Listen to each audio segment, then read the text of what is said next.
ألا يا القصيد العذب عطني من الجزلات، بمحفل كبار الشان بأبيات حصرية.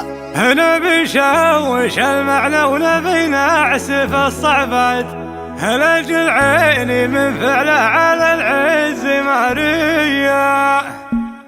ألا يا القصيد العذب عطني من الجزلات، بمحفل كبار الشان بأبيات حصرية. نبي نشوش المعنى ونبي نعسف الصعبات، لأجل عين من فعله على العز مارية. جوسي لي بشاشة تشوش العذب نوادر قصيدي بالكف وراعي الهيب. بعدها برحب الرجال على الوقفات، رجال لهم سيرة كبيرة حبيب بمعنسنا اللي بالرفيعات الهرايا، بنوافي ننقى بيوت شعر حماسي. هذا معرف القتالي ونطوع العشرات عريفة السراير والفتحة غير عادية. يا نواف في عرسك تجيك أجمل الأبيات، لأنك ولد